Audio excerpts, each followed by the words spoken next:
मार्क्सवादी दर्शनभित्रको अर्को एउटा अति महत्त्वपूर्ण भाग हो द्वन्द्वात्मक भौतिकवाद। अहिलेको भिडियोमा दर्शनका मुख्य प्रश्न भौतिकवाद र आदर्शवाद त्यसैगरी यान्त्रिक भौतिकवादको बारेमा चर्चा गरिसकेका छौँ। त्यसैले आज द्वन्द्वात्मक भौतिकवादको कुरा यस भिडियोमा गर्नेछौँ। यसभित्र हामी अध्यात्मवादका विरुद्धको खास विशेषताहरू, परिवर्तन र विकासका मुख्य द्वन्द्ववादी नियमहरू र द्वन्द्ववादका मुख्य नियमहरूको चर्चा गर्नेछौँ।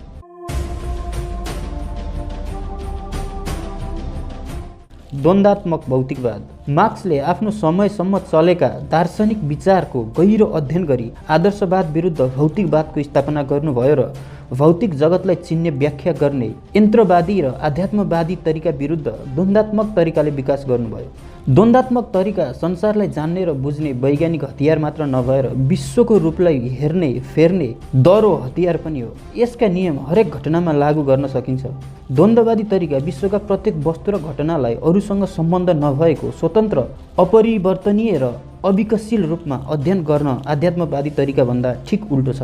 आध्यात्मवादका विरुद्ध द्वन्द्ववादको खास विशेषता यस्ता छन्। नम्बर 1, विश्वका प्रत्येक वस्तु र घटना परस्परमा सम्बन्धित हुन्छन्। स्टालिन भन्नुहुन्छ, प्रकृति एउटा सुसम्बन्ध र अविच्छिन्न एकाइ हो जसमा वस्तु घटना प्रवाह एक अर्कासँग भित्री रूपले सम्बन्धित छन्, एक अर्कामाथि निर्भर छन् र एक अर्काको रूपरेखा निश्चित गर्दछन्। कुनै पनि घटनाको विषयमा अध्ययन गर्दा त्यसका कारण र असर पर्ने याद गरिएन भने त्यस घटनाबारे केही थाहा पाउन सकिन्न। त्यो निर्जीव कथा मात्र हुन्छ।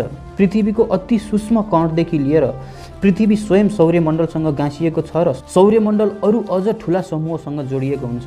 नम्बर 2, द्वन्द्ववादको अर्को सिद्धान्त के छ भने प्रकृतिको कुनै पनि क्षेत्रमा स्थिरता, गतिहीनता छैन। यहाँ चिजहरू अस्तित्वमा आउने, हुर्किने, पुरानो हुने र थोत्रिएर विलीन हुने क्रिया निरन्तर छ। एङ्गल्स भन्नुहुन्छ, सम्पूर्ण प्रक्रिया सबैभन्दा सानादेखि ठुलासम्म, बालुवाको एउटा कणदेखि सूर्यसम्म, प्रोटिस्टादेखि मानिससम्म अस्तित्वमा आउने र अस्तित्व लोप हुने निरन्तर प्रवाह छन्, गति र परिवर्तनको निरन्तर अवस्थामा छन्। यस सिद्धान्तले हामीलाई विकासको अवधि पुग्नै लागेको मरणशील होइन, बढ्दो हुर्किँदो वस्तुलाई चिन्न सिक्नुपर्छ र त्यसलाई जतन गर्नुपर्छ भन्ने शिक्षा दिन्छ।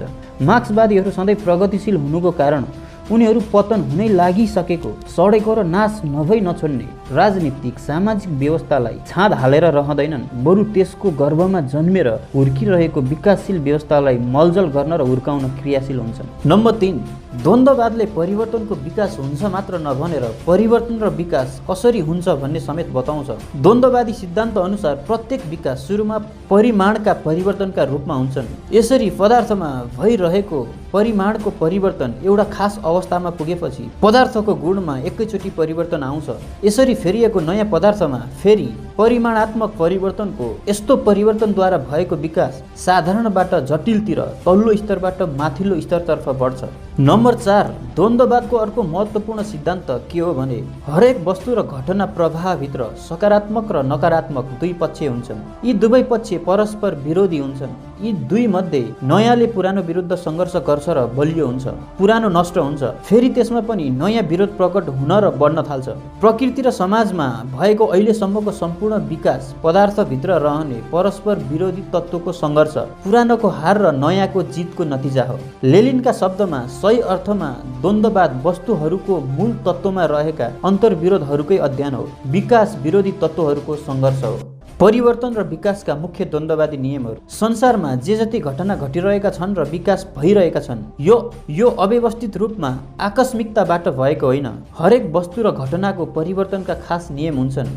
यदि त्यसो नहुँदो हो त संसार उहिले नष्ट भइसक्थ्यो वा यस्तो सिलसिला मिलेको विकासको इतिहास हुने थिएन। नियम भनेको वस्तुको बीचको आपसी सम्बन्ध हो। ज्ञान विज्ञानको हरेक क्षेत्रमा हुने हरेक क्रियाकलापका आफ्ना विशिष्ट नियम हुन्छन्। तर यहाँ हामीले चर्चा गर्ने नियम सर्वव्यापी, आवश्यक र सामान्य नियम हुन्, जसलाई समाज र प्रकृति जगतका हरेक घटना प्रवाहमा लागू गर्न सकिन्छ। नियमको सम्बन्धमा अर्को बुझ्नुपर्ने कुरा के छ भने यी नियम मार्क्सले बनाएका होइनन्, उहाँले पत्ता लगाएको सम्म हो। मार्क्स जन्मनुभन्दा अघि पनि द्वन्द्ववादका नियमले काम गरिरहेकै थिए। मानिस आफूले चाहे अनुसार प्रकृतिका नियम विरुद्ध चल्न सक्दैन। सामन्त, पुँजीवादी र सबै प्रतिक्रियावादीहरू सामाजिक स्थितिलाई जस्तो छ त्यस्तै राख्न बल गर्छन् र शोषण व्यवस्थालाई सधैँभरि टिकाउने कोसिस गर्छन्। तर सामाजिक विकास नियम विरुद्ध भएको हुँदा जतिसुकै शक्ति र जुक्ति खर्च गरे पनि उनीहरूको पतन नभई छाड्दैन। द्वन्द्ववादका मुख्य नियमहरू। नम्बर 1, परिमाणबाट गुणमा परिवर्तन हुने नियम। प्रत्येक पदार्थमा एउटा न एउटा किसिमको गुण हुनु स्वाभाविक छ। जस्तै पानी, चामल, ढुङ्गा प्रत्येकका आफ्नै गुण हुन्छन्। पदार्थमा रहेका गुणमा परिवर्तन आएपछि स्वयं पदार्थमा पनि परिवर्तन आउँछ। यो देखिरहेकै कुरा हो। पदार्थमा गुण मात्र होइन, परिमाण अर्थात् मात्रा पनि हुन्छ। जस्तै कति चामल, कत्रो ढुङ्गो आदि प्रश्नका उत्तरले तिनका परिमाणको बोध गराउँछ। हामीले एउटा भाँडोमा पानी उमाल्न लाग्यो भने पहिला भाँडाको पानी तात्न थाल्छ। बिस्तारै क्रमिक रूपमा ताप बढ्दै जान्छ, पानी तात्दै जान्छ। 50-60 हुँदै 69 डिग्री सेन्टिग्रेडसम्म तापमान पुगुन्जेल पानीको गुणमा फरक आउँदैन। पानी पानी नै रहन्छ, खाली पानीभित्रको तातो मात्रै बढेको हुन्छ।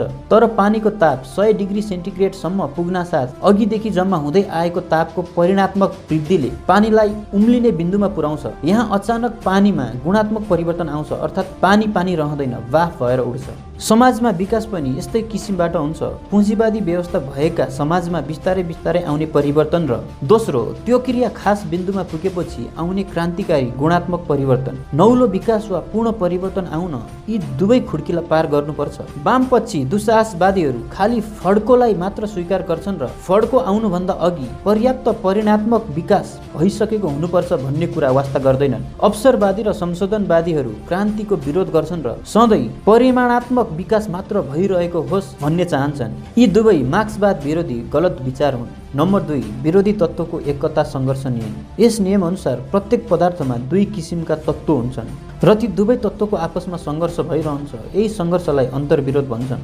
अन्तर्विरोध विकासको आधारभूत नियम हो। माओ सेतुङले भन्नुभएको छ, वस्तुभित्रको अन्तर्विरोध विकासको आधारभूत कारण हो, जबकि अरू चिजहरूसँग सम्बन्ध तिनीहरूको अन्तर्सम्बन्ध र अन्तर्क्रिया दोस्रो कारण हो। बाहिरी कारण परिवर्तनका अवस्था हुन् र भित्री कारण परिवर्तनका आधार हुन्। बाहिरी कारणहरू भित्री कारणद्वारा नै क्रियाशील हुन्छन्। यस भनाइलाई अझ प्रष्ट पार्न माओ सेतुङ भन्नुहुन्छ, सुहाउँदो तापमानमा फूल चल्लामा फेरिन्छ, तर उस्तै तापमानको ढुङ्गालाई चल्लामा फेर्न सकिँदैन, किनभने दुवैको जग आधार नै बेग्ला बेग्लै छन्। दुई विरोधी तत्त्वहरूमध्ये कुनै एउटाको अभावमा पदार्थको अस्तित्व नै रहन सक्दैन। यस्तो स्थितिमा पदार्थमा गुणात्मक परिवर्तन आउँछ र फेरि नयाँ अन्तर्विरोध सुरु भइहाल्छ। स्वयं हाम्रो जीवन नै अन्तर्विरोधका भरमा टिकेको छ। निरन्तर पुराना सेल मर्ने र नयाँ सेल बनिने क्रिया चलिरहेको छ। यो अन्तर्विरोध सकिन साथ मानिस मर्दछ। समाजमा पनि यस्तै हुन्छ।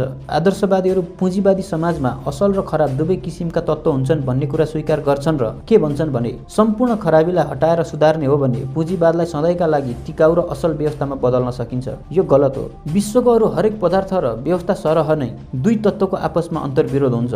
यस अन्तर्विरोधलाई मास्न स्वयं पुँजीवाद नै नष्ट हुनुपर्छ। भौतिक संसारमा गति नभएको कुनै वस्तु छँदै छैन। गति भनेको अन्तर्विरोधकै रूप हो। यति मात्र होइन, अन्तर्विरोध प्रत्येक वस्तुका विकासका थालनीदेखि अन्त्यसम्म पाइने लक्षण हो। तर प्रत्येक वस्तुमा अन्तर्विरोधको एउटा विशिष्ट लक्षण हुन्छ। यो पदार्थको सार तत्त्व हो। त्यसैले गर्दा नै पदार्थका विभिन्न गुण हुन्छन् र एउटाबाट अर्कोलाई छुट्याउन सकिन्छ। कुनै ठुला घटनाको विकास हुँदै जाँदा थुप्रै अन्तर्विरोध उत्पन्न भएका हुन्छन् र खास प्रकारको विशिष्टता भएका अन्तर्विरोधहरूलाई खास किसिमबाट मात्र समाधान गर्दा त्यस वस्तुमा पाइने अन्तर्विरोधको विशिष्ट स्वरूप र सामान्य स्वरूपसँगको त्यसको सम्बन्धलाई राम्ररी पत्ता लगाउनु पर्छ। यति गरिसकेपछि अन्तर्विरोधका दुवै विरोधी पक्षमध्ये प्रत्येकको खास अवस्था, शक्ति र दुवै बीचको सम्बन्धलाई केलाउनु पर्छ अनि समग्र अन्तर्विरोधको प्रक्रिया कुन अवस्थामा पुगेको छ त्यो थाहा पाउनुपर्छ। मार्क्सवादी लेनिनवादी द्वन्द्वात्मक सिद्धान्तको विकासमा एउटा अध्याय थप्दै आफ्नो अन्तर्विरोधबारे भन्ने रचनामा माओ सेतुङले भन्नुभएको छ, कुनै वस्तुको विकासका प्रक्रियामा रहेका हरेक अवस्थामा पाइने अन्तर्विरोधका विशिष्टताको अध्ययन गर्दा हामीले तिनलाई तिनका आपसका सम्बन्धमा तिनका सिङ्गै स्वरूपमा हेर्ने मात्र होइन कि हरेक अन्तर्विरोधका दुवै पक्षलाई पनि खोजेर हेर्ने गर्नुपर्दछ।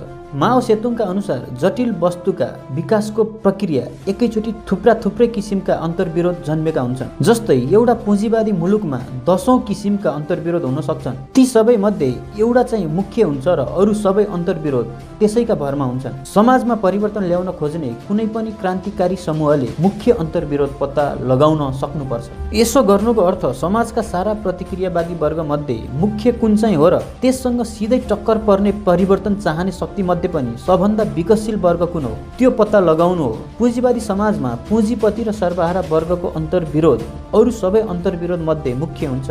यसरी मुख्य अन्तर्विरोध पत्ता लगाउन नसक्ने क्रान्तिकारीले कुन वर्गको अन्त्य गर्न कुन वर्गको नेतृत्व गर्नुपर्ने हो त्यही सुरुकै कुरा बुझ्न सक्दैन र गन्जागोलमा पर्दछ। कुरा मुख्य अन्तर्विरोधको पत्ता लगाउनमा मात्र टुङ्गिँदैन, त्यस अन्तर्विरोधका दुई पक्षमध्ये पनि एउटा मुख्य र अर्को चाहिँ अमुख्य हुन्छ। मुख्य पक्ष भनेको शक्ति भएको र बलियो पक्ष हो। मुख्य पक्ष जस्तो छ वस्तुको गुण पनि त्यही अनुसारको हुन्छ। एक समयको अमुख्य पक्ष अन्तर्विरोधको विकास हुँदै जाँदा मुख्यमा फेरिन्छ र वस्तुको गुणमा पूर्ण परिवर्तन आउँछ।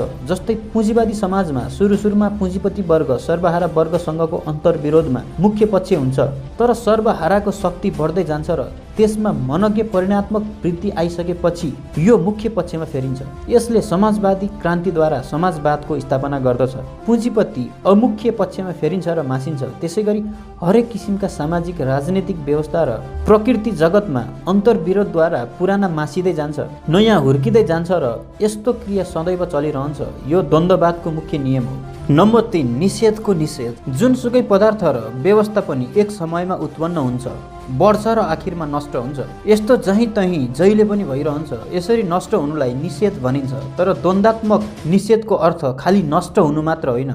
निषेध जति सबै द्वन्द्वात्मक हुन्छन् भन्नु गलत हो। विकासको स्रोतको रूपमा काम गर्ने र सम्पूर्ण सकारात्मक र स्वस्थ पक्षको रक्षा गर्ने निषेध मात्र द्वन्द्वात्मक हुन्छन्। निषेध भएको पदार्थले आफ्नो ठाउँ त्योभन्दा शक्तिशाली र विकासशील वस्तुका निम्ति खाली गरिदिन्छ।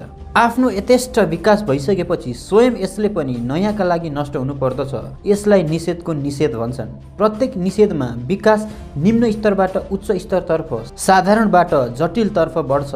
यस कुरालाई एङ्गेल्सले एन्टी ड्युरिङ नामक पुस्तकमा विशद व्याख्या गरेका छन्। उनले त्यहाँ तलको उदाहरणबाट निषेधको निषेधलाई प्रष्ट पारेका छन्। जब किसानले जौ छर्छ, जौको बिउ निषेध हुन्छ र त्यसको ठाउँमा जौको बोट आउँछ। बिउको निषेध नभएको भए बोट हुन सक्ने थिएन। प्रकृतिको नियमअनुसार बोट बढ्दै छिप्पिँदै जान्छ, फुल्छ, फल्छ। आखिरमा जौ पाकेपछि विकासको प्रक्रिया खत्तम हुन्छ। जौ थन्क्याइन्छ, बोट मर्छ, अर्थात् यसको निषेध हुन्छ। यो निषेधको पनि निषेध भयो। हामीसँग बिउको रूपमा पहिला जौ थियो, अहिले पनि जौ नै छ। फरक के आयो त? हामीलाई यहाँ प्रक्रियाको पुनरावृत्ति भए झैँ लाग्छ, तर अहिले हामीसँग अघिको तुलनामा जौको बिउ 10औं गुणा बढेर आएको छ। फेरि त्यही विधि दोहोऱ्याउने हो भने 1000औं गुणा बढ्छ। यसरी निषेधको निषेधबाट विकास हुन्छ र त्यो विकास निम्नबाट उच्चतर्फ जान्छ। समाजको विकासमा पनि त्यही कुरा देखिन्छ। सामन्ती व्यवस्था नष्ट भएपछि त्यसको ठाउँ पुँजीवादले लिन्छ। फलस्वरूप समाज एक कदम अगाडि बढ्छ। फेरि कालान्तरमा पुँजीवादी व्यवस्था पुरानो र जर्जर हुन्छ र पुँजीवादको निषेध भई त्यसको चिहानमा अझ उच्च स्तरको व्यवस्था समाजवाद आउँछ। आफ्नो क्षुद्र स्वार्थलाई जोगाउन निरर्थक प्रयत्न गर्ने समाजका विकास विरोधीहरू मार्क्सवादीलाई ध्वंस प्रेमी भनेर बदनाम गर्छन्। तर मार्क्सवादीहरू सबै किसिमका अस्तित्वको विरोध गर्दैनन्। मार्क्सवादीहरू काम नलाग्ने, कुहिएर गनाउने भइसकेकालाई निषेध गर्न जति सक्रिय हुन्छन्, नयाँ र विकासशीलको स्वागत र रक्षा गर्न पनि उत्तिकै सिपालु हुन्छन्। यसबाट कसैको हानि हुन्छ भने तिनै अल्पसङ्ख्यामा रहेका शोषक र प्रतिक्रियावादीकै हुन्छ। समाजवादी मुलुक यसका ज्वलन्त प्रमाण।